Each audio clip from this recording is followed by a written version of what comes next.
What's up, everybody? It's me, it's your boy, it's me, it's PLD. And I'm Richard Eric Jarvi. Welcome to Class Action, the classiest movie show on the interwebs. You're welcome. Yes, it is. You see, I wore a tie so I can, be more classy on here. You're welcome. Thank you. I didn't, steal your line. Thank you. Every time I reopen, I'm supposed to say the short thing, which is supposed to introduce us as Class Action. And yet, every single time, I want to say my name and say welcome to Class Action. Which is my line. Which leaves Jarvi nothing to say. So he's begging me, he's cajoling me. He's like, please, PLD, do not say my line. So I finally did it. Thank you. We did it, but you kind of ruined it again by over-explaining it. Maybe I did, but that's part of I got to do something to screw you up a little bit because I got to keep you on your toes. That's true. But you got to tell us now, what do we do on Class Action? What do we do on Class Action? See what he's doing here, folks? He's like, stop, get off, stop. This is looking awkward. We got to get on to the next subject. All right, fine. What do we do at Class Action? Well, Class Action, usually we do every week. We will take two options. Option A, option B could be movies, could be franchises, could be actors, could be directors. We've done so recently. Anything we really want to do as far as long as it involves a movie, generally. We put them up against each other at 5 custom-made categories. You put them up against each other to battle to the death and see which one is truly victorious. I gotta find a better way to say that too, because I feel like we had the whole law thing going on, class action law, stuff like that, and yet I'm talking about like cage fighting, and like I gotta find out a better law equivalent. We're always usually good at that. You're better than I am, actually, surprisingly. But, did you just say that I'm better at something surprisingly? Did I? Maybe I did. This is a good start. I'm a little punch drunk. I gotta admit, guys, this has been an early morning. Damn it, Garber, you're my fucking hero. Awesome. We're here to talk about some great movies, man. Let me tell you, we are. But this is a very special episode because we're actually bringing on a guest who is on for the entire show that we're doing, a movie versus movie episode. We've never done that before. That's true. We have done a couple of live episodes. They are more of the ranking variety, and we've had some guests that came on and stayed on for the whole show. But usually we've had guests that kind of pop on during like segments and kind of give their talks and everything else. But this time we decided we're going to have someone on for the whole episode minus the intro section. Now, we're on the Action Industries YouTube channel, home to Ben Bateman and Andrew Guy, who we always give a little salute to thank them for giving us this little slice on the interwebs. And if you know that those two individuals, the show they did, Action Movie Anatomy, which hopefully might come back still eventually at some point, at least for a finale, because goddamn, the world exploded. But if you know Action Movie Anatomy, I hope we need a finale at least, some kind of big bang. If you know that, then you know the name of the next gentleman we're bringing on. He is an old school fan, just like the two of us, probably one of the OG type fans. His name, Eddie Green. Bring me up. Do it right now or I'll fucking kill you. and I wanted to say it that way because everyone does it I'll fucking kill you. Gotta bring it low key. Come on, make it your own. You gotta make it your own. How are you doing, man? Dude, first of all, PLD, I've never actually talked to you one-on-one in person, even though this isn't in person. But it's an honor, Jarvi. I had you on the podcast. PLD gonna get you on the podcast as well. So absolutely. Well, before we go any further, that's a lot of fun on the podcast there. I was gonna say, let's talk about the podcast. Let's say what's going on with that. So the podcast started out as a movie podcast. It was it was actually all because of Ben. Ben was the one when he was talking about Anchor one day on Action Movie Anatomy, and I was like, Anchor? What the hell is Anchor? So I downloaded it, and then I've been hooked ever since. But now the podcast has evolved into I can just have anybody on and just have a full-fledged conversation going like this, just up and down, up and down, up and down, all the way through. Yeah, and it's like it was sort of weird for me to be on there because not weird. I had a lot of fun, but the way you're like, okay, you download this app, and I'm like, all right, so I'll be ready at whatever time, and I get the call come in, and you just what's up, and you go right in. And I'm like, there's no prep, there's nothing. You just get right into the call and you start talking. I was like, man, this is cool because we never do this. We like pregame, we brief, we talk about it. This is all, you just jump in, you start talking. How are you doing? How have you been? It's like anything goes. and I freaking enjoy that. Yeah, sometimes you got a free ball. You got to do that in this world, man. Well, awesome. Well, welcome to Class Action. We're so happy to have you on, being in such a old school ally of ours and everything else. So let's get right into it, because we should first off, I take that back. We shouldn't get right into it. We should talk about something. We are here to talk about 2 Tony Scott movies. Yes. This all began because of our love of Tony Scott, which is not exactly a love that's shared by everybody. I think he's not as well known, not as well revered as some of like the greats, like the Camerons, and I say Cameron specifically for Eddie. Spielberg. I don't know if you see my background going on here. Oh yeah, look at that. Yeah, look we at sure that. do. That's my Cameron shrine.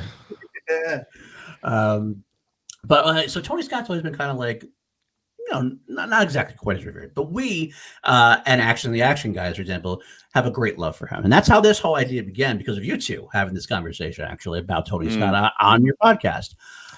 Yeah. So tell me how that quick flash. So tell me how that came up in the conversation. Do you remember, Jarvi? I don't even remember how it came up. I don't either. I think we were talking about like what episode, like, because we met in the Action Movie Anatomy live chat. So we were probably trying to pin down which episode it was. So maybe we were talking about like, was it the Pelham episode or something like that? And then we got into a riff about Travolta and Denzel, and we were like, dude, we should have you on for Class Action. And that's how it like snowballed. But the funny part is you wanted to get me on for, I think, the previous episode where you had Ben on, right? That was the initial plan. We said, you know what, we're going to have a guest, because our big guests were always like, we're going to rank episodes. We ranked the Views universe. We ranked the top Superman franchises, live action Superman franchise. We're like, you know what, let's give our love to Tony Scott and do our top 5 whatever Tony Scott films. And then you're like, oh, I'm not sure we can do that kind of thing. The whole deep dive of things, everything else. Was like, well, why don't we just do Pelham versus Unstoppable, man? Because that is 2 very likable movies, similar movies in some ways, both, of course, with Denzel, both with Tony Scott. And it just came an interesting aspect for us. But then after we had that decided, Trevor and I kept going back and forth. We're like, you know what, though? I still like the idea. Why don't we just do 2 episodes on Tony Scott? Because why not? Because we love him so much. And then, of course, because of certain connections we have and friendly conversations we have, we're like, why don't we just bring Bateman on for the Tony Scott episode? And I got to tell you, he was so excited about that. I told him about the idea, and he was like, I am there. Tell me when and where. He was so excited. He dropped everything. He dropped everything to be there. He literally did. And in fact, we're going to watch that little segment now, because I can watch it live now instead of in the background. Sunday night, we went live and did this whole episode. And let me get this on the screen. I'm going to show this now. Ben was having a drink. He had a good time. It was very fun for everybody. And then this segment happened, and I got to talk through it real quick. But here, before without any further ado, let's just watch this segment and see what happens. And I'm older than you guys. I was in the 80s, so I saw a lot of these movies when they came out. I saw Top Gun. I did see Crimson Tide, but I was never much at that point looking for directors. I just watched the movies and really put them all together. And then in the 2000s, I actually missed a lot of films. What a pro! Look at his reaction. Child, born, and look right here, right here. There's like red wine everywhere. In the 2010s, and actually, I believe it was Action Movie Anatomy where I had a film. Look at me. I'm like, I started watching some of these. Look at him. He's like, talking about Tony Scott, and that's when it all put love it all you, Ben. together. Love you, man. And I realized that this director. I gotta say, the funniest part about it for me is I'm watching. Oh, look at that! I'm such a professional. It just happens, and then going through my mind for some reason, I'm like, do I acknowledge this? Do I not acknowledge this? No, I don't know. I'm like, I don't want to embarrass him, but did everybody hear it like I did? I couldn't tell. But then he kind of called himself out. I'm like, okay, well, that's funny. But Bateman, that's for you. So I know you're going to watch back. I had to embarrass you just a little bit more because that's what we do. We love embarrassing our friends, right? Oh man, absolutely. I think that's a great segue into maybe do one of the games first and let's embarrass ourselves, Paul. Yes, indeed. We play a bunch of games. We have our 5 custom-made categories, but there's a couple of games we always like playing on the show. And the first one is the one that Jarvi indulges me in quite a bit. I love Ed Harris, my favorite actor of all time. Of course, with this guest, it's great to say that the reason why I got into Ed Harris in the first place was The Abyss and his role in The Abyss. That's what sucked me into Ed Harris. Oh, yeah. We always have to say that Ed Harris makes every movie he's in better. He never mails in a performance. He doesn't like. He always can enhance a good movie or make salvageable a bad movie. So what we do is we try to throw him into these movies that we're talking about some way, whether that means recasting a role or whether that means rewriting a role for him. And usually, by the way, Jarvi never prepares. I'm going to call him out on it right now. He knows I will. And he always comes back and still ends up with a better choice than I ever got. So I'm prepped today, so I'll probably lose. That's what's going to be. So without further ado, let's go right into what picture I'm going to choose. I'll use the Rock picture today because that's one of my favorites. Go. What does Ed Harris play? This is more of an action movie anyway. So what does Ed Harris play for you in, we'll say, Taking of Pelham 1, 2, 3 first? And being our guest, Eddie, why don't you tell us what you came up with? All right. So I guess since Jarvi prepared, I'm going to fill the spot of having not prepared. Love it. So I actually have the cast list pulled up in front of me here just because I want to make sure that I get it right. And I think the only logical choice, right? Because you can't replace Travolta, right? Mm-hmm. He's irreplaceable. Denzel, you can't replace Denzel. Mm-mm. I think the only potential replacement is the mayor. The Gandolfini role. The Have him as Gandolfini the role. sleazeball. I like that choice. I do like that choice. You can play that very well, I think. Oh, wow. Now, why I chose that, I don't know. Maybe it's because that's the oldest character in the film, potentially, and it just makes sense in my head. But I can't see him because I love John Turturro a little too much. You know what? I'll split it now. That's what I did. That's what I did too. That's what you did? Yeah. So he has a great, Ed Harris has a great way about him as far as government officials. So I do like the mayor There as you well. go. Mm-hmm. But he does also have a sense about him where he can be kind of a good. He's not quite. John Turturro's not quite a shit weasel in this because he's actually too good for to be a shit weasel. But he does kind of sort of fill that role in terms of he's not exactly on the protagonist side or antagonist side. So I can see Ed Harris doing that like little undercutting, but a little seriousness about him where he takes control of the situation as best he can. So that actually is the way I slid him in there as well. So Jarvi, you and I agree.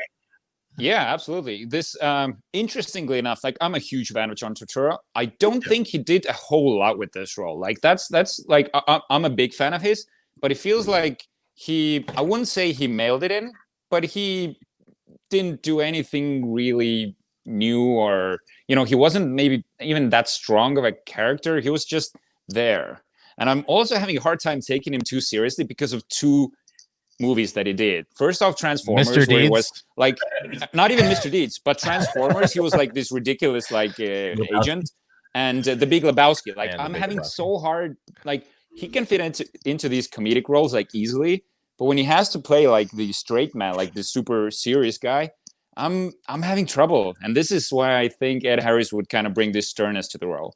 Okay, like more authority. I do like that as well. But they're both good choices. I do like Gandolfini in that Gandolfini role as well. So let's moving on to Unstoppable. You want to go on some time to prepare, Eddie? You want to let Jarvi to go first? Yeah, Jarvi, go first. All right. This is what I'm like more proud of. So I would have Ed Harris as Ned.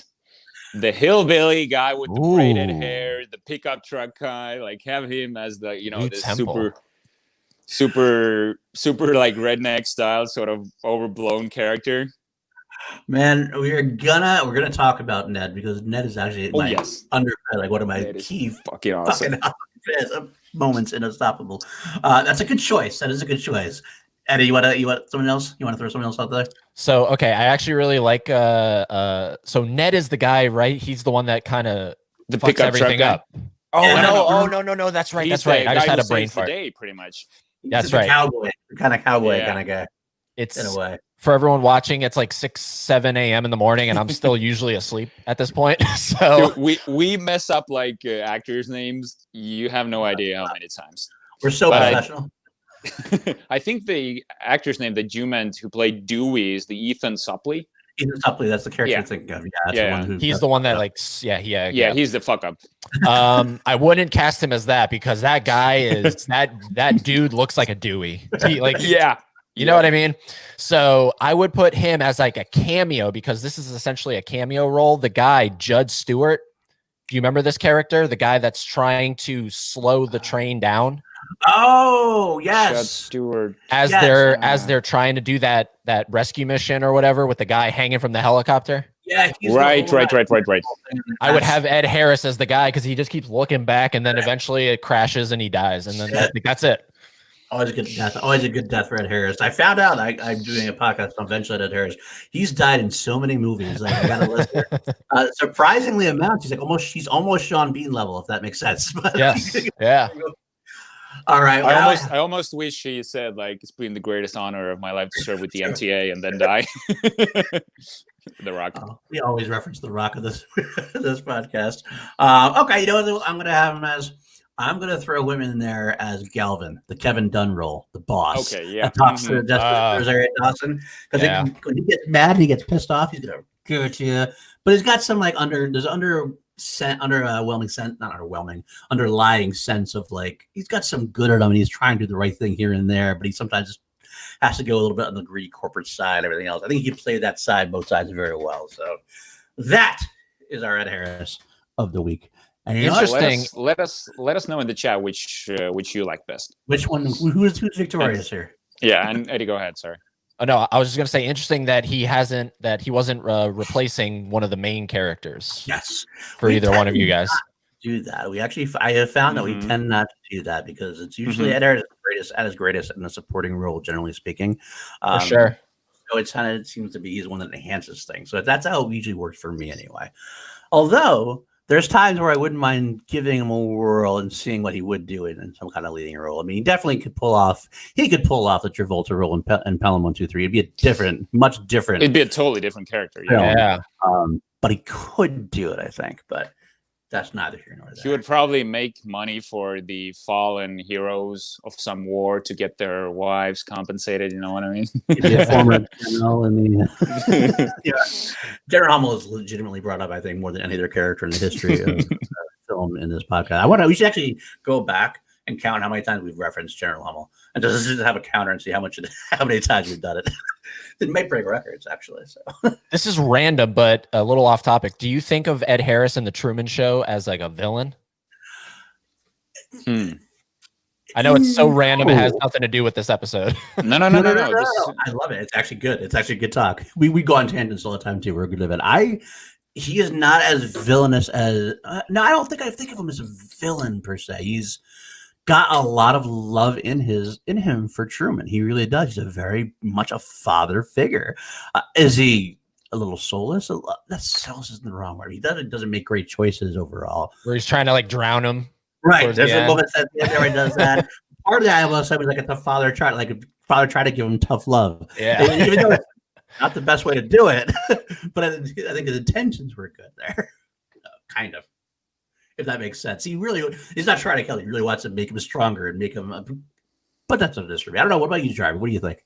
I gotta be honest, I haven't watched that movie in a while and I can't even remember the drowning scene. Really? Oh, that's yeah. Great scene. You should watch it again. Was he but he wasn't the guy who was with him, the best friend, not that guy. No, Ed Harris is Christoph. He's the guy who created the show. He's watching from above. Okay. All right. The whole thing. And I gotta rewatch that. Oh yeah, he's got some great moments, a great sequence on there when he starts orchestrating the day, the sun rising, and he gets all emotional. It's so powerful watching, man. It's such a powerful moment. I think that's my definitive Ed Harris role is Truman Show. That is for a lot of people. Definitely. I've always talked about Ed Harris. That's the one I get brought up to a lot. The action side, we tend to talk about General Hummel, but a lot of people will tell me about Christoph, and I love it too. So it's a good one. That's a future show, I think, with Jarvi. We're going to do like top 5 Ed Harris roles. Yeah, sure. I'm in. I love it. We're all in. Jake Yakoveta in the chat's out. My boy Jake, he told me in private he actually likes Ed Harris, but just loves giving me shit about it. So whenever I mention Ed Harris, he's like, I'm out. I'm done. But all right, man, let's move on to the next part of our show. Moving right along here as we are. Richard R. Jarvi, this is always your great, you love explaining the public defender, our next segment. So why don't you break it down for us? Absolutely. The next segment, the public defender. This is where we come up with an off-the-cuff list. Now, why do we call it the public defender? It's because in movies, usually the public defender is portrayed as this overworked, underpaid. He's super stressed out and he comes to court sometimes underprepared and has to make things up on the go. So this is what me and Paul are doing to ourselves. We're going to be the public defenders in this situation. And Eddie Green has prepared a top 5 or a top 6 list for us that we have never heard before. And we will just go and try to think of stuff on the spot. I got to call us out. We always call it a top 5. It ends up always being a top 6. Yep. The top 5 we want to do 3 and 3. We do 3 and 3, but it sounds like top 5 just seems like the normal thing to say. You know, it's like top 5. You don't hear top 6. You're top 5. You're top 10, and that's all you hear. But we go top 6. So without further ado, Eddie, what did you come up with for us? So top 6. So when you ran that by me, because I was like, just really quickly, what is the public defender again? I've watched this show so many times, but I feel like that's the moment where I'm always either running to the bathroom or I'm refilling my glass and not dropping it. And so I was just like, I just need a quick refresher on it. So you filled me in on it. And so I was thinking, all right, how do you tie these in and find something pretty unique? Because obviously you don't want to just be like, I guess like your top 6 train movies. I mean, that's too easy, I think. Or like train designs. It's like, how do you even, I can't even think of 6 train designs. Right. So I went with the top 6, if you can think of 6, everyman performances, because that's something that is similar between the 2 of these films, right? You have Denzel as essentially the everyman. Yes, that's true. Okay. I feel like there's an easy one to start off with. Go ahead. There's like the all-timer, Die Hard, McClane.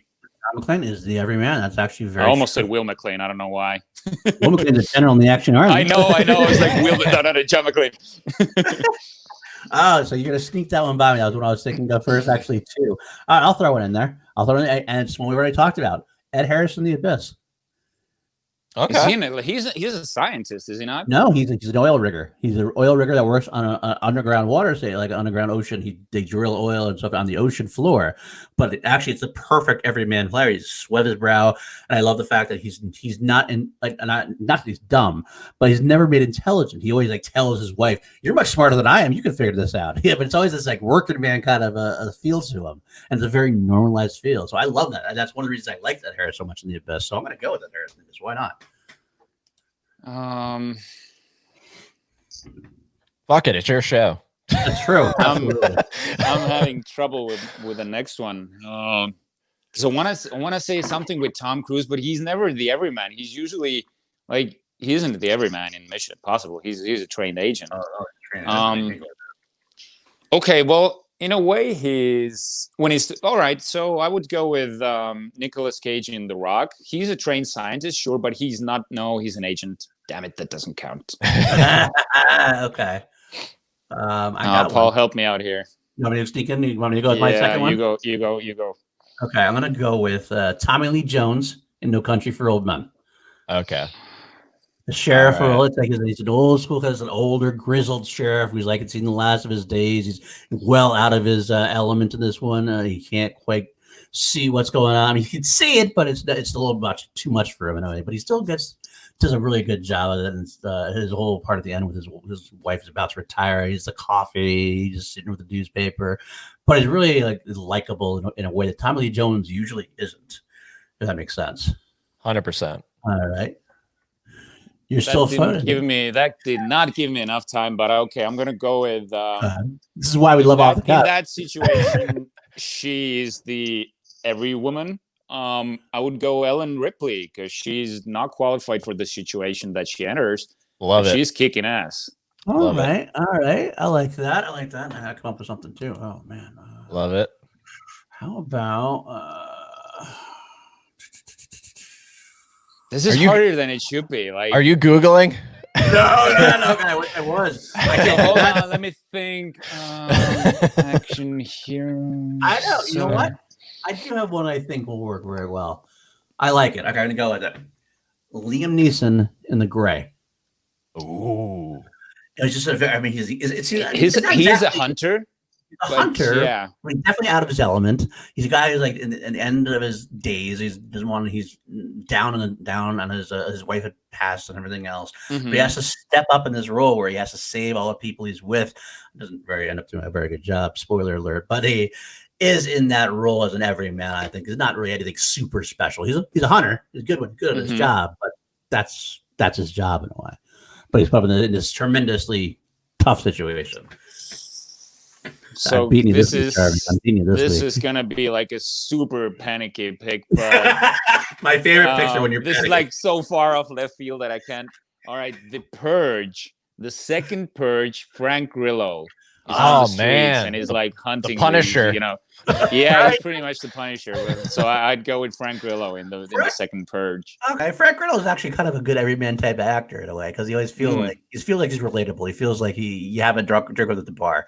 No matter what the role is, even in Captain America, I feel even though he's an agent of Shield, he still feels like he's kind of a relatable guy. And think, okay, those are actually not too bad choices, Jarvi, for being so far off the cuff.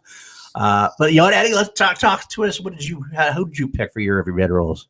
So I have for an every man, because I actually liked the way Jarvi went with switching it up with the every woman as well. So if I have to pick, because I don't have a top 6 or a top 3, I think the definitive every man is Brody in Jaws.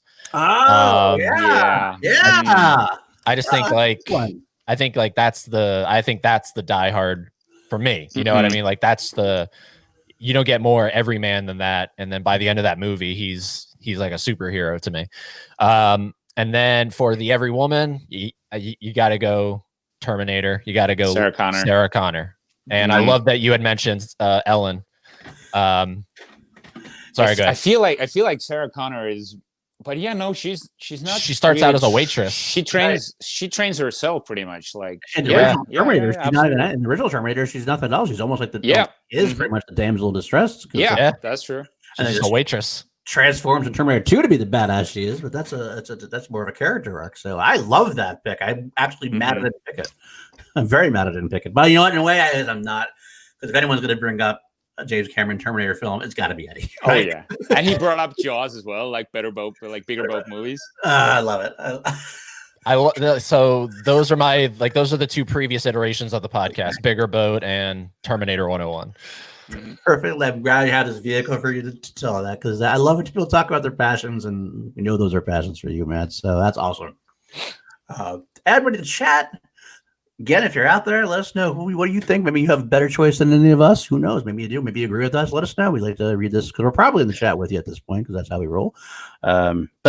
Do you guys prefer doing live or pre-recorded? And sorry to become questionnaire. No. I love it over here.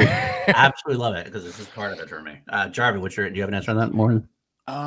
We usually do pre-records, but I'll be honest, I don't mind either way, because when we start recording, we never go back or start over. Well, maybe sometimes when Paul fucks up the intro too much, but usually it feels like live, because I'm honestly, I can't pick the preference, like which one I'd rather do. I guess live is you're more connected to the people and the chat in a way, so I'm probably live. But we don't do it too often. Well, we don't do it too often. Maybe we don't do it too often because you have to record it like god awful times like this. We're kind of scared of nobody in the chat at that point. Like, oh, what that ghost? The tumbleweeds pass by anyway. We do it when we do it live with their guests, though. We actually have a good time with that as well. I think I have to say I do prefer it live, and we're gonna try to find a way to do it live a little bit more. But it's not bad to do it this way, because this way it's kind of fun too, because we'll have the recording down and then we'll be there in the chat when it premieres, and we'll be talking to people in the chat the same way, but we know what's coming up. And so somebody will say something, I hope they better talk about this, and we're like sitting there going, oh, we don't bring that up. Or we go, yes, wait for that moment. And it's kind of fun to watch it unveil from that kind of vantage point. So because it ain't easy doing live. So you got to keep up with the chat, and it's not as easy as it looks. So keeping talking to the chat. It's to me the multitasking. It's not easy. It's not easy. Because what I was gonna say for the fans of you guys, if you guys are curious about some behind the scenes stuff, what's funny is right before they went and started recording, if you guys were here, all you would have heard is. They're just clearing their throats to make sure they're true professionals. I love it. I love it. That's just us getting old, man. That's just old man noises. Get over this shit. All right, then let's move into what I call the meat and potatoes of the show. Well, actually, question for you. We do have our 5 categories I'm going to explain, but before we do that, our newer segment on the show is something we call Snap Judgment, where we're going to take a look. We took a look at our 5 categories. We know what they are. Some of us, me included this time especially, I don't know what my answers are going to be yet still. I'm going to talk through them. We're going to figure it out together live on air. Well, we're just talking about live. We're not really live, but you know what I'm saying? Live discussion, we'll figure out what's going on. But we're going to figure out right now what we think is going to be the winner of the match. Is it going to be taking a Pelham 1, 2, 3, or is it going to be unstoppable? Do you guys have a snap judgment prepared? Or not prepared, but I mean, do you have a snap judgment ready to go? I'm taking Pelham. Taking Pelham. Okay. Yep. Now, forgive me for this. This just means I think what's going to win. Exactly. I think, well, because I'm incredibly biased towards Pelham. Okay, you think Pelham also? Okay. So, My snap judgment actually also is taking the Pelham 1, 2, 3. So that's going to be nice. All right. Because I got to be honest, since for those of you who haven't watched the show very often, this is a newer category, but it's quite often one of the reasons we decided to do this category is we will usually have these snap judgments and we're completely wrong. Last week we did Nolan versus Villeneuve as directors, and Jarvi thought Nolan. I thought, or no, Jarvi said Villeneuve, and I said Nolan, and Villeneuve ended up winning like 10-1. It was like a slaughter. Crazy. Whatever it was, 9-1, whatever. It was a slaughter. 9-1. Like, wow. Yeah, because there's 5 categories. There's 2 of us, so that makes not. I was told there'd be no math. But either way, I thought it was that way, and it didn't end up being that way at all. That happens a lot. Like we totally confuse ourselves with the categories, and it changes everything around because custom-made categories can be made, and you start going into like, well, there's some things that sometimes movies are better than the sum of their parts, but when you break them down, it can change the value of thing we found. That's what happened with Tron Legacy and Tron Legacy, Ready Player One. Ready Player One. Yeah, we both are big Ready Player One fans. Spielberg. We like Tron Legacy a lot, but we both thought Ready Player One was the one because it's more rewatchable to us. We broke it down. Tron Legacy won, and it was like, wow, almost impressive. every category. Almost every category. We're like, wow, and there are close calls, but that's what happens. It's how it all shakes out. So let's see how this works. Let's see how this works. Let's give you all the categories, and then we'll break them down individually. The first one we got, how could you not do this in this film? Better Denzel. You got Taking Pelham 1, 2, 3 Denzel. You got Garber, and of course on Unstoppable, you have Frank Barnes. So those are our best thing. Did you look that up just now? I did look up Unstoppable. I knew Garber. I knew Garber as from Pelham. That's the one I do. The other one I'm kind of like. I should be honest with you, for Denzel especially, and I almost feel like there's almost an insult, so I don't want to say it. But every time I see a Denzel, what does it matter what his name is? It's Denzel. It's always Denzel. Because he gives that great, especially in later on in his career, like his action star years. It's always Denzel being, to a degree, Denzel. It's a different version of Denzel a little bit, but it's always still that charisma, that the way he speaks and everything else. So, because that's the category number 1. Our category number 2, better fist bump moments. Blatant steal from Action Movie Anatomy. Absolutely. We're calling out. We're on their podcast, so we got to at least say, I don't know, we should say it's an homage. It's an homage. We basically say, what's those moments that make you go, oh God, I want to watch this movie the rest of the time, and it can be anything. And I should actually talk the old Ben Bateman way. It could be a look from a father to a son. The explosions of emotions, all that stuff. It'll be the credits coming on. It could be that. It could be a song. It could be anything. Something that makes you really love the movie. You're making me miss Action Movie Anatomy. Right? Every week we miss it. Every week. Number 3. This is an interesting one for this one. Best villain or / antagonist. And this is actually, we're going to get into that later on, but it's very interesting in the case of these 2 movies. 4 will be better supporting cast. Both these films have a great couple of great supporting roles that really help really help fill out the movie and make for great performances from them. And then, just speaking of Action Movie Anatomy, we brought this up. We kind of talking to Jarvi about this. This is an old school Action Movie Anatomy segment from like the first couple episodes that they eventually got rid of it pretty quickly, but I still love it every once in a while. It's going to be called Better Ultimate Action Sequence. What's the best action sequence in the movie that makes you really get up and shout and want to see more of that? So those are our 5 custom-made categories. Without further ado, let's break it down. Start her away. Better Denzel. Better Denzel. Let our guest go first, Jarv. I can go first. I'd like to go first on this one because you said something. You said my guest. I'm not letting my guest go. I'm going first. Sorry. Fuck the guest. Yeah, Jarvi, let's go. I thought you said Jarvi go first. I was like, Go ahead, Jarvi. You're gonna go first. You're gonna say fuck the guest. You gotta take control now. All right. So the reason why I wanted to start first, because you said something very interesting. That's exactly my reasoning for this one. Because Denzel in Unstoppable, he's Denzel. He's very much Denzel. He has way more swagger. He's more confident. In Pelham, Denzel puts more into the character work. He has a stutter. He's not as confident. His look is amazing. He's got these these horn glasses and this tweed jacket. Something he usually doesn't. Well, he always wears oversized suits and shirts, which is also freaking awesome.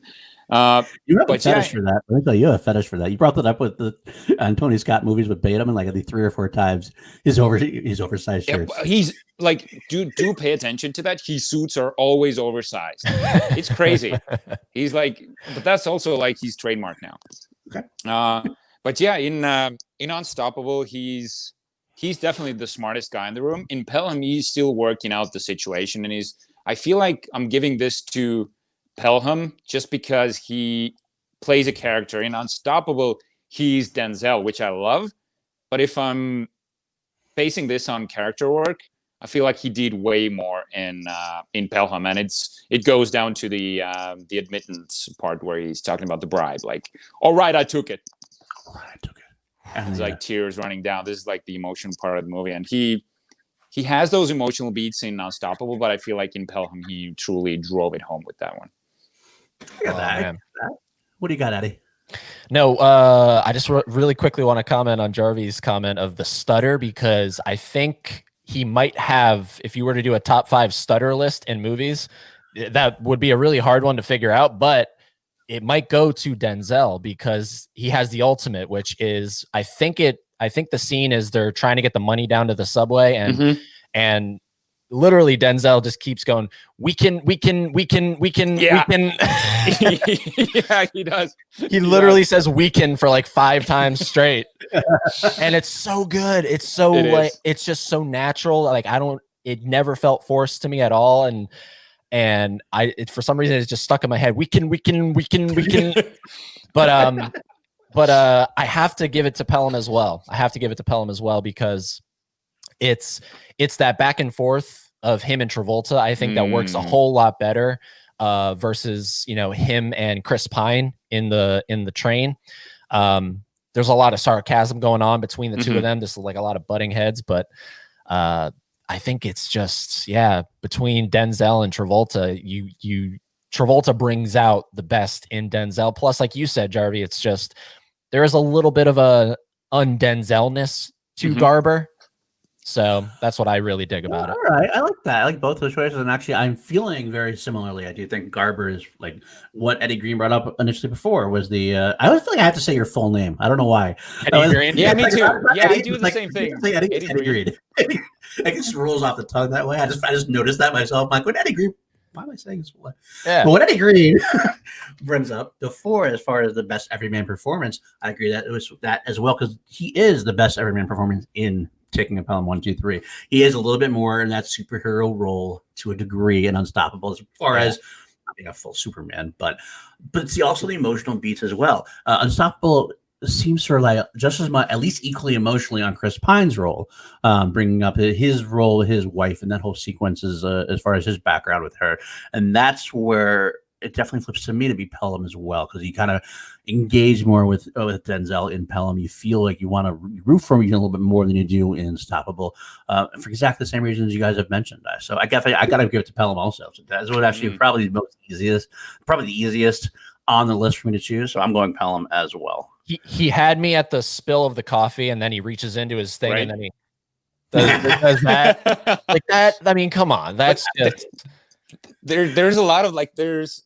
at the very end, he's done he's done his role perfectly. Not a lot of Denzel coming out, but at the very end when he's talking to the mayor, he goes like, "You a Yankee fan?" And he starts laughing. That's Denzel coming out. Like he truly couldn't contain himself. It's almost like a wink and nod to the audience. Yeah, I'm still here. Yeah. Agreed. All right, well, that's Pelham. We got Pelham 1, 2, 3 right away. So there you go. We picked Pelham 1-2-3 to win, and we were clean sweeping it right away. So let's see if this holds I up. can see Eddie Green is very biased. He just went. I'm "Yes, just so Pelham." fucking biased. I'm so biased. Well, it happens, man. It happens. We try to fit the two that interact the most. And there are a lot of similarities to this to work with, but sometimes you like one better than the other. You can't help yourself. I will say, because I had to rewatch Unstoppable last night. There was no need to rewatch Pelham. I've seen it so many times. But I had to rewatch Unstoppable, and I could not believe how this is literally a spiritual sequel to Pelham. No, it's a prequel, dude. That's what I'm saying. Like, if they revealed at the very end that Denzel's name is actually Garber, and this is like him going back. He said he was a motorman before. That's this right. Would He have was. been like the perfect shared universe, a prequel for the taking of Pelham 1-2-3. Would have been so perfect. Oh, of course, man. it does kind of undercut his everyman role, though, because the everyman Yeah. Garber definitely didn't take care of a speeding train and stop a speeding train from destroying a town. So it might not work quite as well, but I appreciate the idea of the shared universe as always. So, all right, let's get into better fist pump moments. Woo. Want to let our guest go first this time? Are we gracious enough now? No, Jarvi? fuck him. I'll go first. No, fuck the guest. That's gonna be our new segment. I'll say at the end. Class action. Fuck the guest. Fuck the guest. Go ahead, Addy. So overall, better fist pumps or specific fist pumps? Pretty much, you can go with your gut here. Pretty much, it's like which has the most fist pumps or which has the strongest, more like home hitting one. Damn. Because I gotta say, last night rewatching Unstoppable, it was actually very exciting. Like I forgot how exciting that movie is. Right. So you know what? I guess as much as I love Pelham, I guess just on a rewatch, there's a lot of fist pumps in Unstoppable. Arguably, well, no, because then I'll save it for the ultimate action sequence. But I mean, everything from just like that opening moment of the train getting away. I mean, that's incredibly exciting. And you know it's going to get away too. Mm-hmm. Right? You know it's going to get away. You know this guy is not going to get on. But like, there's that part But you're of you still rooting for him? Yeah, you're like, come on, Dewey. I mean, get up on a goddamn train. You're the guy in the back yelling at him. This is exactly like every time I watch Unstoppable, I'm like, maybe Dewey makes it on board this time. It's exactly maybe. the same thing. Every time I'm watching Titanic, I'm like, come on, DiCaprio, you're gonna make through it this time. Like this is your time. Like I every time root for him, even I know he's gonna die. Can't help it. He can't. Weird like that. So I guess I got to give it to Unstoppable. I think they might edge out in fist pumps. Okay, all right, I got that. Go ahead, Jarvi. What do you have to say? I just want to go through a few of them. Good. Go right ahead. First off, Ryder, he's like a walking fist pump throughout the movie. He's like his speech when he's talking about when the kid when the guy can't take a piss off the train. Yes. And Ryder says how he learned to take a dump in prison. Right. And he's talking about the dog, and he's like, the dog is like on a sled and he pull his hind legs up and he's taking a shit. And every time I had to take a shit, you know what helps me? Thinking about this dog. And he's like, did the dog took a shit? Did the shit hit you?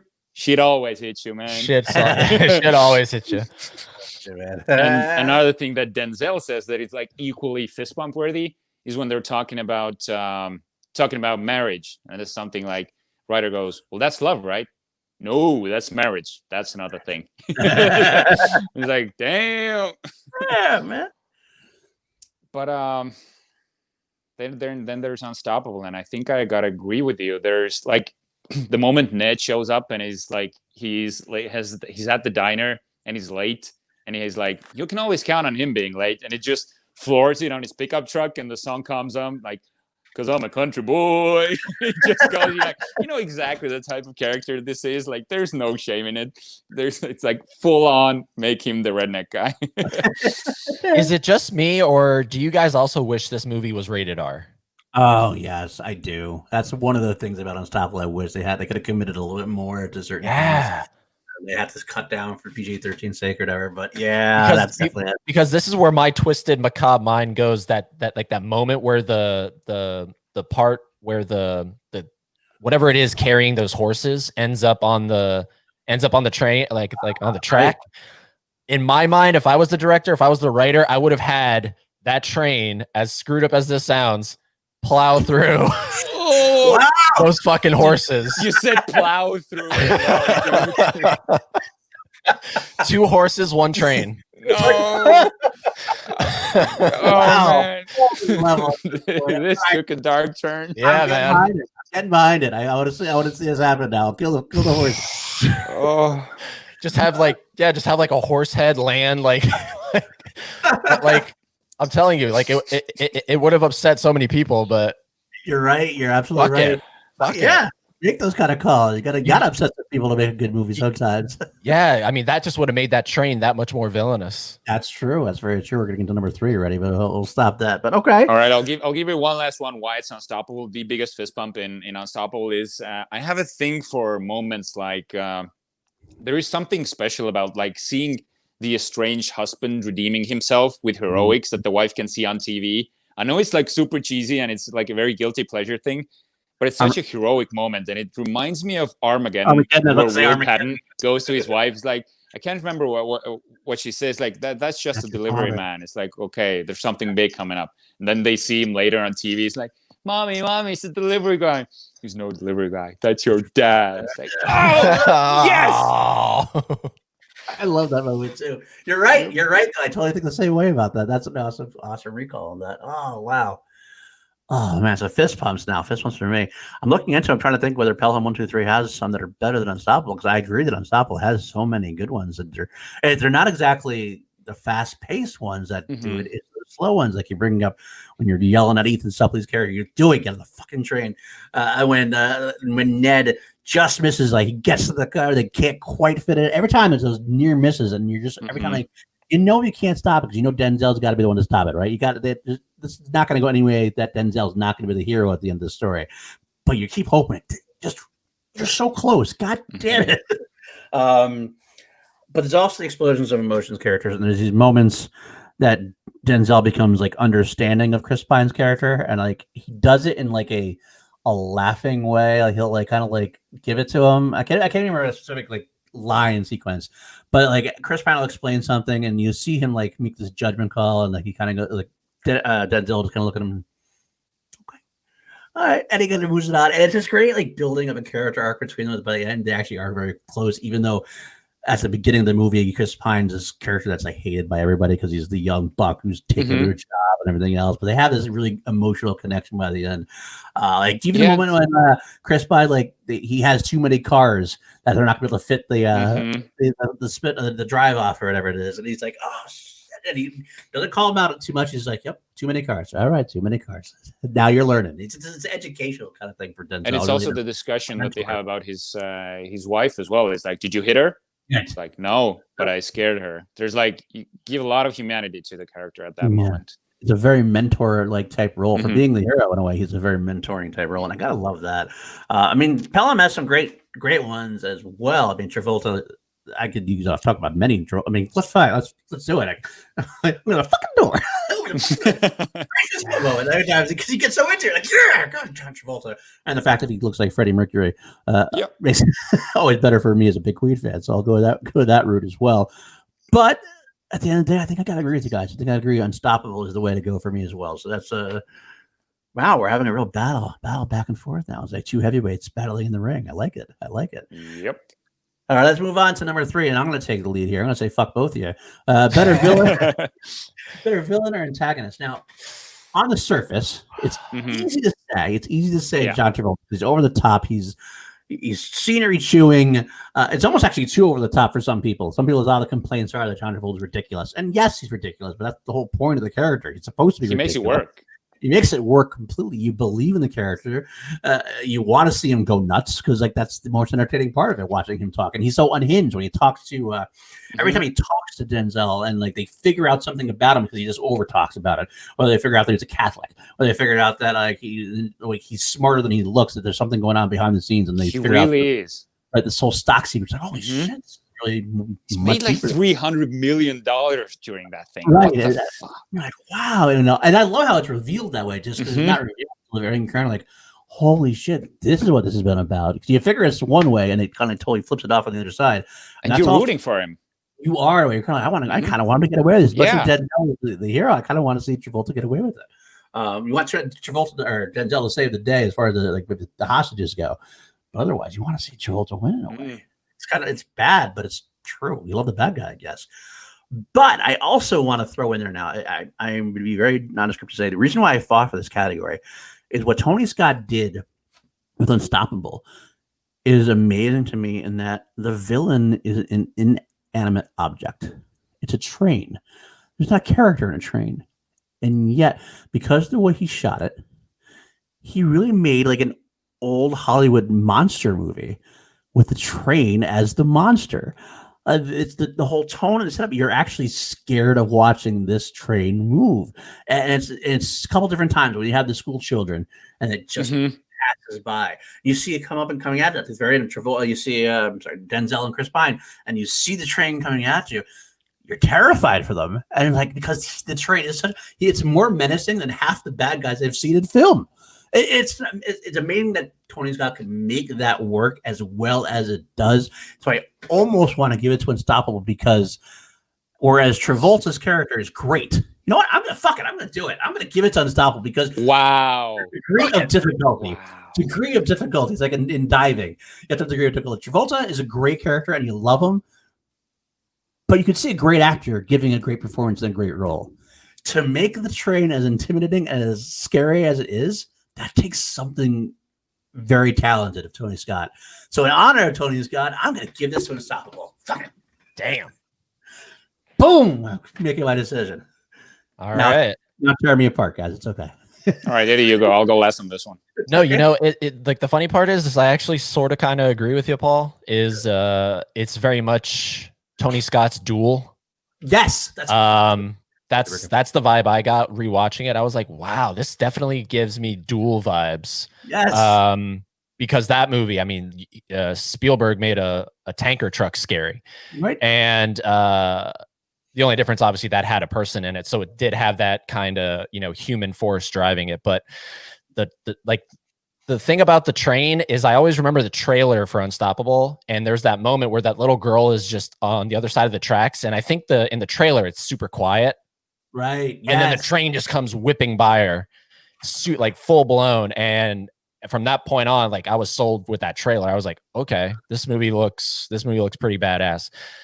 Having said that, it's Ryder. It's Ryder. Ryder is the better villain because with a Y. Yeah, well, that's one reason. That's one reason. The fact that he spells it with a Y, and don't they even ask about that in the movie? They do. Okay, yeah, he says Ryder with a Y. Yeah. It's like a train rider. No, with a Y. Yeah. He sort of like crosses out, like writes down the Y on paper. I love everything about just the look of John Travolta. What's weird is I think you can actually Google this, because I remember stumbling across this. I think there's like an image of his entire getup. It looks like it's laid out on like a table or something. It's weird, but you can like see every piece of clothing he wore in that film. It's very weird, but for someone like me who's a fan of that film, it's really cool to see what the shirt is underneath, like underneath that like trench coat thing he has going on, and then the tattoos and what I really love about it is in the behind the scenes of Pelham, he still is in that exact same getup. Like usually when they do behind the scenes, it's like the normal actor, right? Like out of their getup. This is John Travolta and Denzel in their characters. It literally looks like they took them off the set and interviewed them. And I just love it because John Travolta is now calm, but he still looks like Ryder. He's just like, yeah. I love Tony Scott.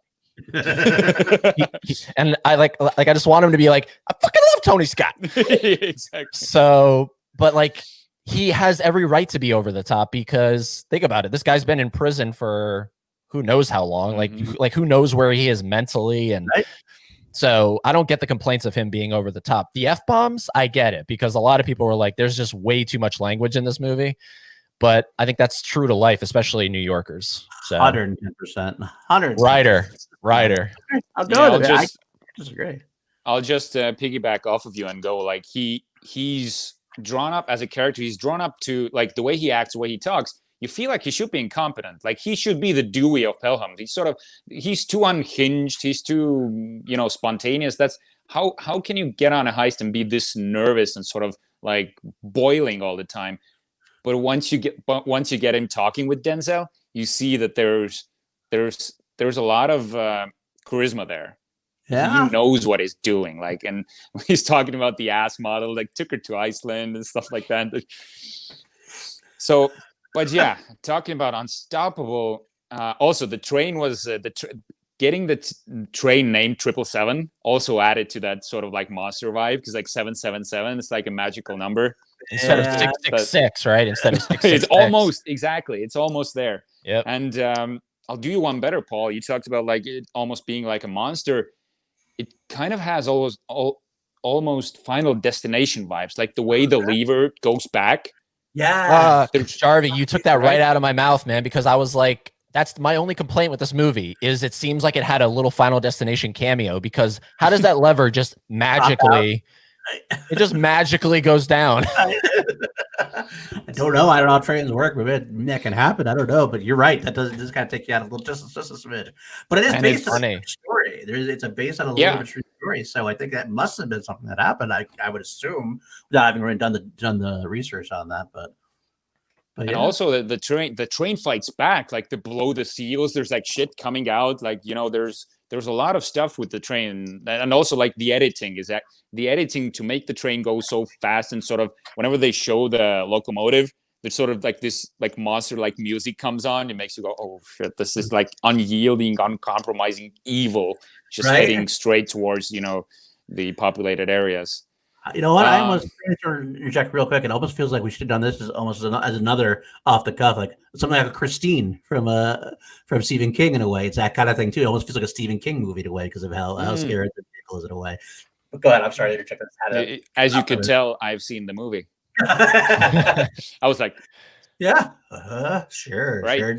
Right. Read. But I go back to what Eddie said. There's nothing that can knock off Travolta being Ryder. That character work. When Garber finally kills him as well, he's like, "You're my goddamn hero." Like they're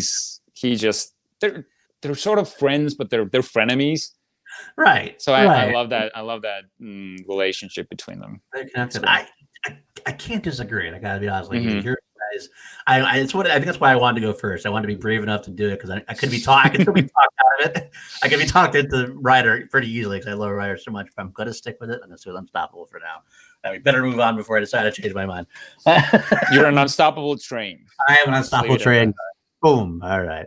We'll move on to best supporting cast. We'll let Jarvi go first in this one. We'll go back on the round. How we did. You did the first one. Why don't you do the fourth one as well? Oh man, I was hoping I wouldn't have to go first on this one. Yeah, I don't care. This really is the toughest category for me. Yeah. I can't find any performances in Unstoppable that I don't like. As I said before, there's all in Pelham, and I'm sure you guys disagree with me, but I mentioned it before. Like John Turturro didn't do it for me in Pelham, and that is like because when I try to like who was better, I can't pick who was better. But if I had to pick one that I could pick apart, Turturro was kind of too, sort of too calm, or I don't know. There's something about him, it didn't instill like confidence. Okay. Because when we're thinking like James Gandolfini, he's like your perfect sleazeball. Luis Guzman is amazing. Like Michael Rispoli, he's such a shit. Like the guy behind who's the vice president or whatever vice. I can't remember what the name is. He's like such a shit in the movie, and it works. It does work very well. So I think I'm going with my gut here, and I'm giving this to Unstoppable because Rosario Dawson truly like steals the show as well in Unstoppable. Whenever like Pine and Denzel are not on screen, it's Dawson's show. Okay, that's a good call. And Ethan Suplee as Dewey, like he like the lazy, incompetent, like I don't want to say asshole because he doesn't do it on purpose, but he's like schlub. He's a schlub, like. It's been a schlub. I know what it is. we know our own subject. And we got to talk about Pine as well. I feel like it's Denzel's movie, and it is Denzel and Pine, but we can't talk about Pine in any of the other categories. So I gotta gotta talk about Pine here, and he, like, this is his role right after Star Trek, and he doesn't do much with the role, but he's like the more everyman kind of an action hero in Unstoppable than Denzel is, for sure. And how he gets like beat up and still goes after. All right, we'll get to the action sequence. I'm not going to spoil mine right now. Yeah, this is going to Unstoppable. Unstoppable, Chris Pine. Okay, all right, let's go with that.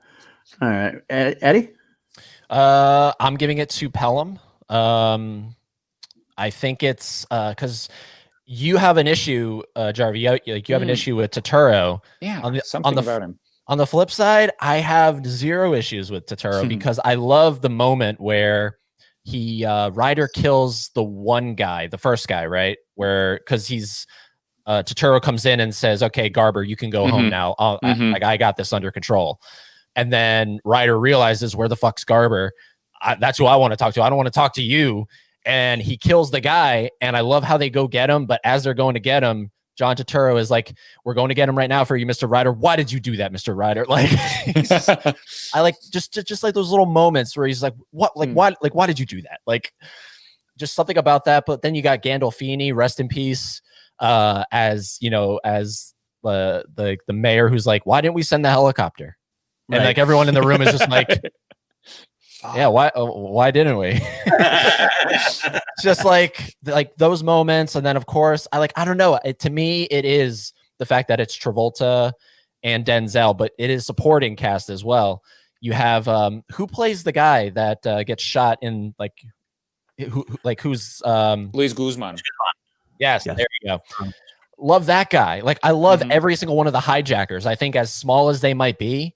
They're intimidating, you know, like when they hijack the train for the first time, it's just every single one of those guys I'm intimidated by, you know? So I totally understand why everyone on that train is intimidated by him. So I got to give it to them. Plus you have that incredible relationship between the passengers of the wife or the mother and the mother and the son and the Air Force guy. Yeah, that's a good moment. I love that little because they just keep looking at each other, and then of course it culminates in this is the only plan I have.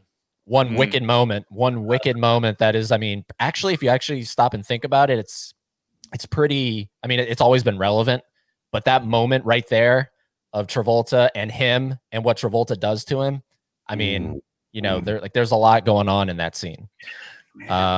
So I think the cast is a lot better in Pelham. More riveting. This was my heart. Ned is unstoppable. Reason. That's just not, no, but I got to be honest. It's for the same reasons. I have a lot of different things to say about it. Unstoppable. I think Unstoppable has the better top supporting roles. Like you said, Chris Pine's hard to top. You can't top Chris Pine with anybody in Pelham, I think, as far as that character goes, his emotional arc. Rosario Dawson is phenomenal in that role as well, in her role. But she's always good. She always has that moment. Like any movie she's in, you can believe what she's doing. You kind of want her to be your girlfriend in a way because you're like falling in love with her. Just as the every woman, like even though you know you have no shot with her.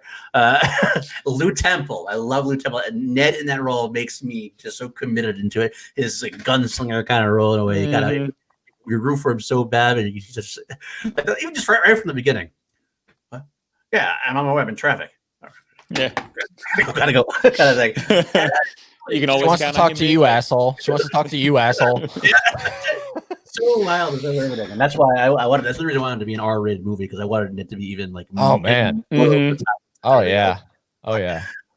But did you want him to be like, okay, no, never mind. That's too much. No, because he's hitting on the waitress, so it was like you want him like being in the back room with her. Never mind, because he's hitting on her, like. Jesus Christ! But going back to Pelham, I agree. I think you like the mother and the Air Force moment. I love the other moment in that. I hate it, but I love it. Is the computer sequence with the girlfriend and the guy they're on the thing, and the whole time she's like, "Just say you love me." I'm like, I'm having a really weird fucking day, girl.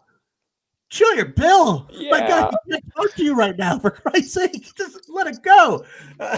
But that trivia. What's that guy's name?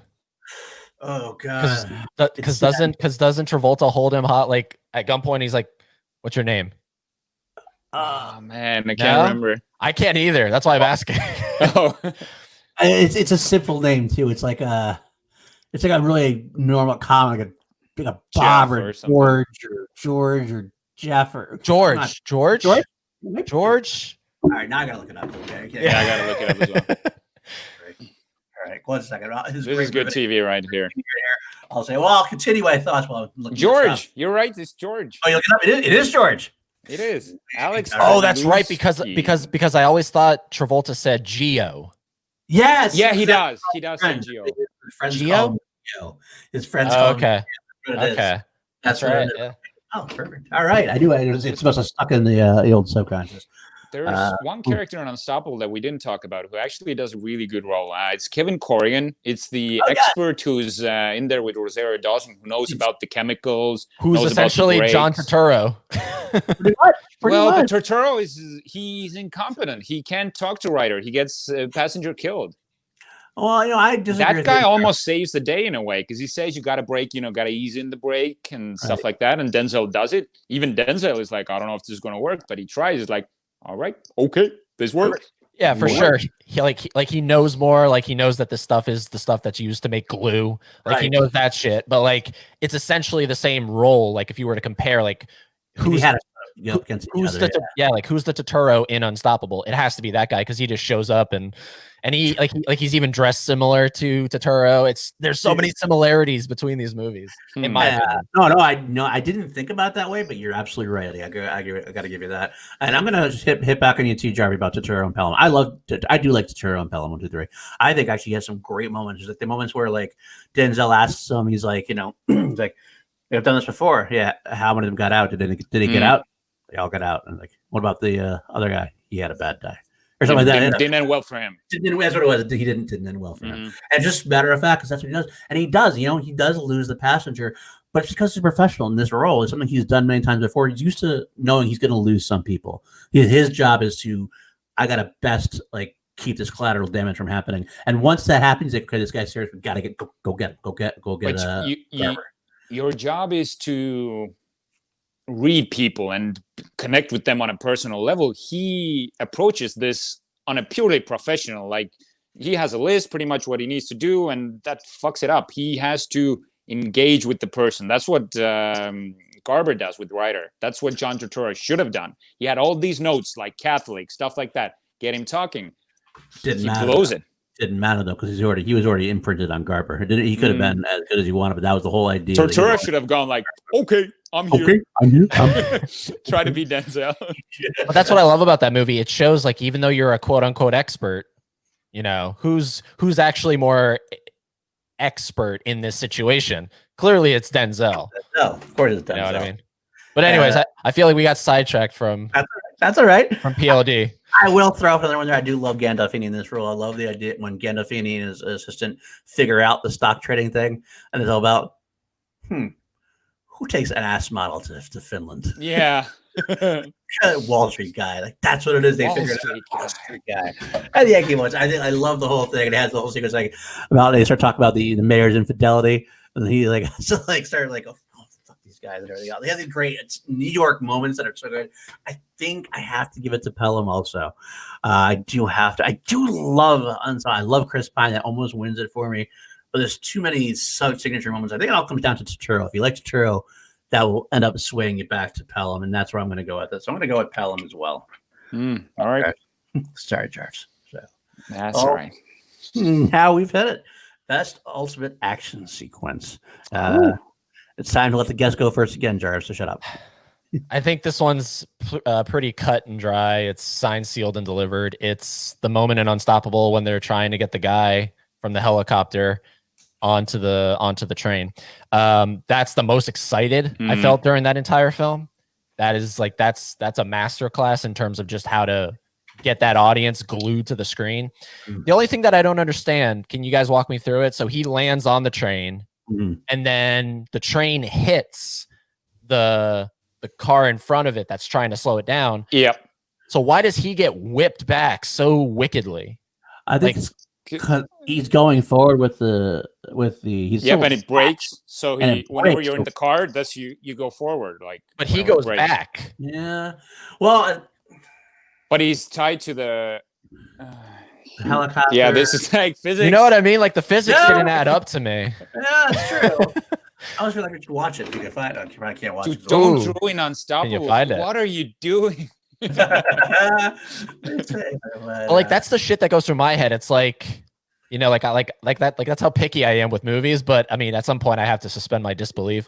Plus, I wish it was rated R because when he hits it, like man, they You could wanted to get like smashed to bits. Oh my god, I wanted him to be like hanging, like just like blood drip. Like I don't know, like I wanted it to be more like a horror film. I guess. But you do feel for him a lot because they do this. He's a very small, like minor role, but it's say like 22-year-old Marine. You're like from Afghanistan. I want this young guy to like do it. He's like such like, and small he's like time is like he's gun ho about it too. He's like, yeah, let's do this. He's a badass dude. That is true. That is true. So I think it's that scene. I think that's the ultimate action scene between these two movies. It's hard to pick one in Pelham because there's not a whole lot. I guess you have to choose towards the end when fucking cars are flying randomly. Yeah, it's the money run. I'll jump right there. That's what I was going to say. Actually, this is the money run for me. There's something about the money run. Maybe because there's not a lot of action in the beginning of Pelham. Maybe that's part of it. Nope. What it is. Mm-hmm. All of a sudden, like Scott uses that moment to amp up, and all of a sudden, like it's this big like. Almost rhythmic, like it's built up to be this almost big thing where all the music's playing, the cars are driving, they got music. The music is pumping, and you're like, you want to get this? They're running out of time, and all of a sudden, boom! The first car hits. They start flipping cars, and like guys are like, oh shit! Gotta get the motorcycle. They're grabbing the bags.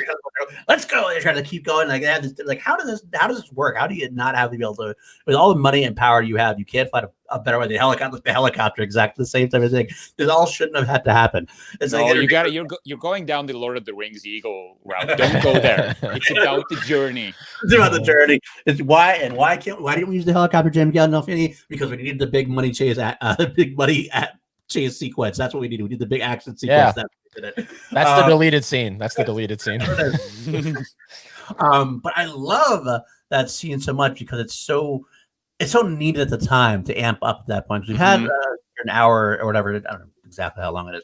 Before it's very much a personal Garber versus Ryder and the cat and mouse game. But then also this kind of takes it all out of their hands just for a little bit.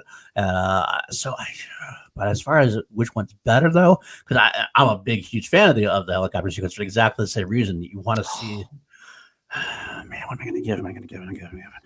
But what's really cool is both of the scores are the same guy, Harry Gregson Williams. He's awesome. Yeah. He does a lot of work with Tony Scott. He's done a lot of work. What's awesome about him is he's not over the top. You don't really hear much about him, but he's very consistently good. And Tony Scott uses his score very well as well.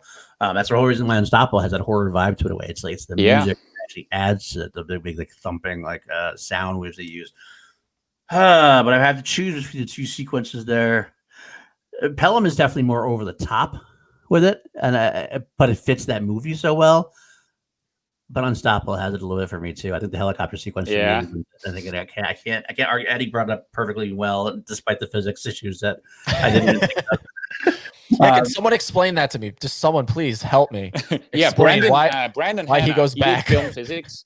You know what? That's true. We should talk to Brandon Hanna. Now a producer for a little bit. Brandon Hanna, if you're out there watching, which you might be because he does watch us, I'm gonna have to contact. Go film physics, Unstoppable helicopter sequence. Let us know. Thank you. And I'll get to know it if he comes back to us with it. So I'm gonna go with Unstoppable as well.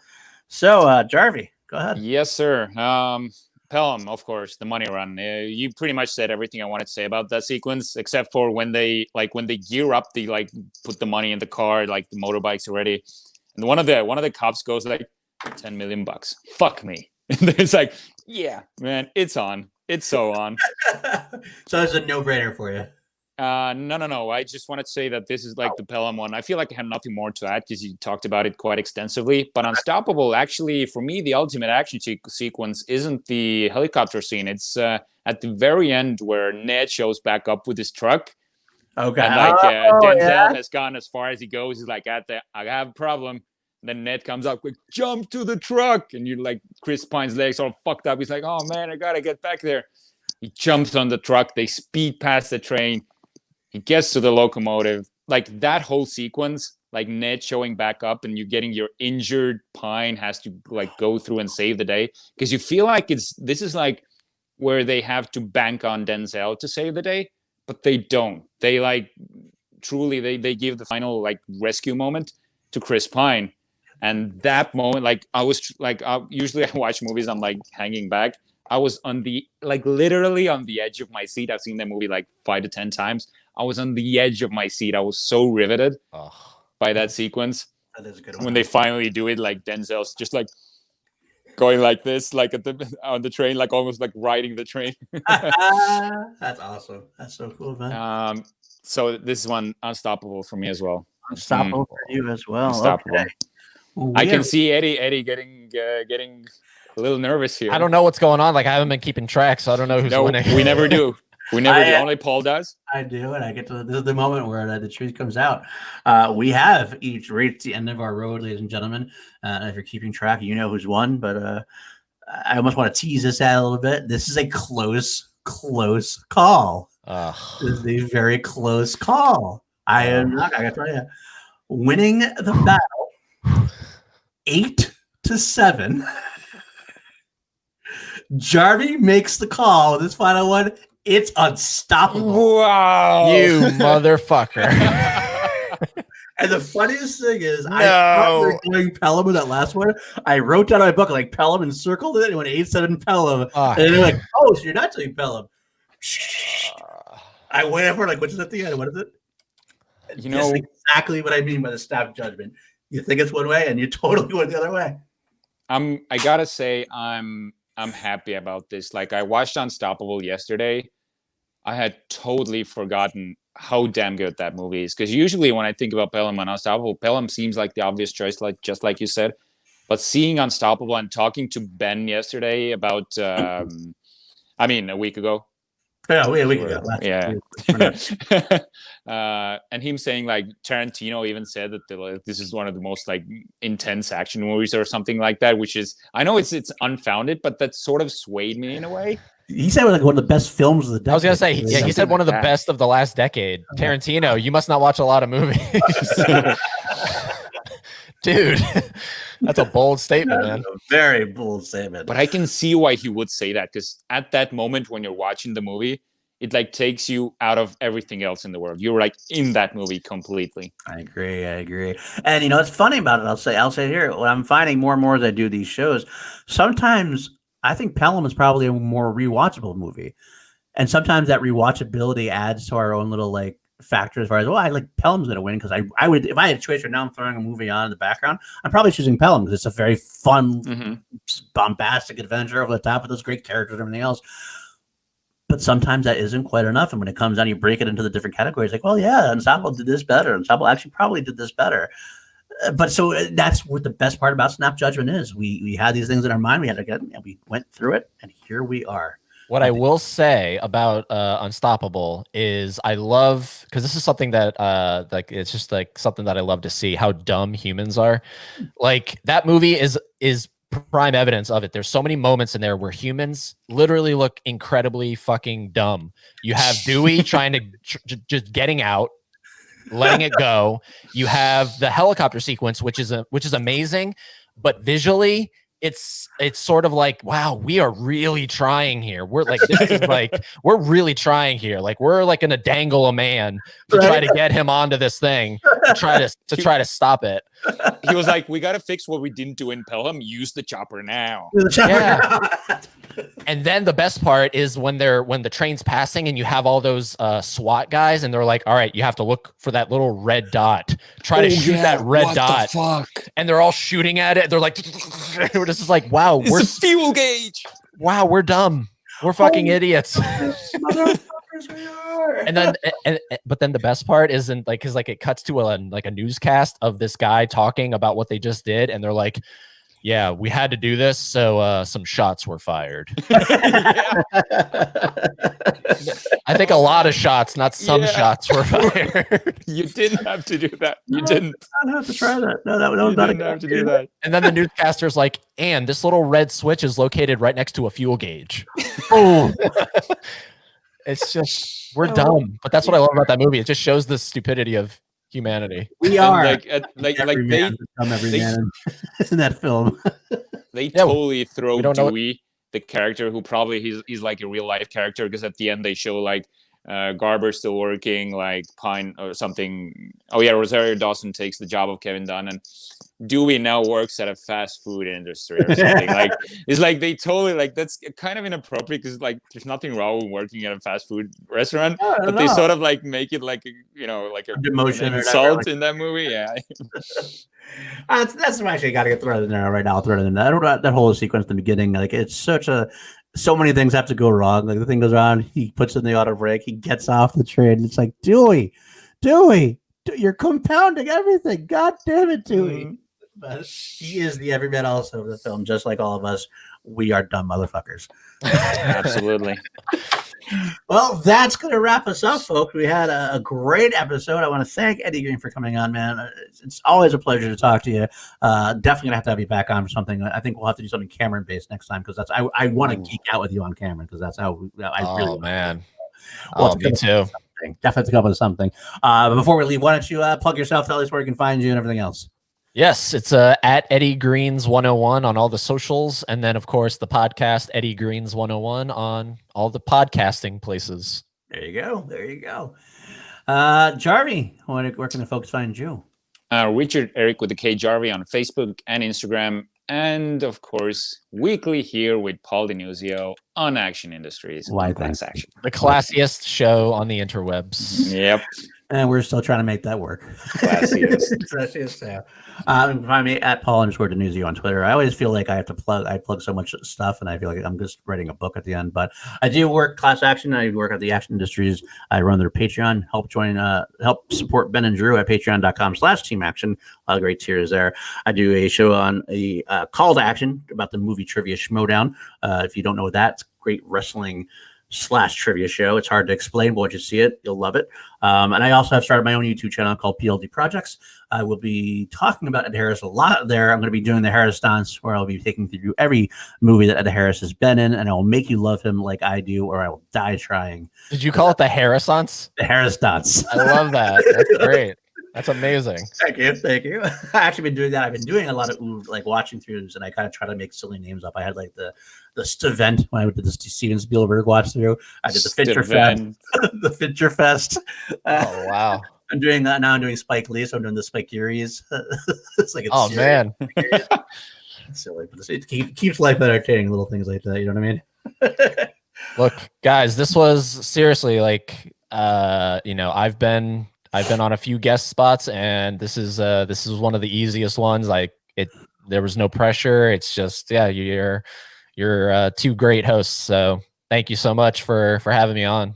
Oh man, thank you. Thank saying you so that because much. I love your podcast as well, and you make it sound so easy. So that's actually a very heartwarming to hear, man. So It really was. I had zero nerves about you being on the show because I know like you can just riff and go with it, and I know how much you love Tony Scott movies. and now that we're done, I'll done jerking each other off. Thank you guys in the chat. We love you for coming in. Hit subscribe. Let us know what you want to see on this show. We are always looking for more topics to cover. But until then, we'll see you next week. We don't know what we're doing yet. We're still, because like I said before, we do have a little bit of time to discover that. But we'll let you know as soon as we know. But until then, I almost did it. Jarvi. I'm not going to say it. We're going to do it. Until next time, the court is adjourned. We love you. We miss you, Tony Scott. All right. That's true. Have a good night, guys.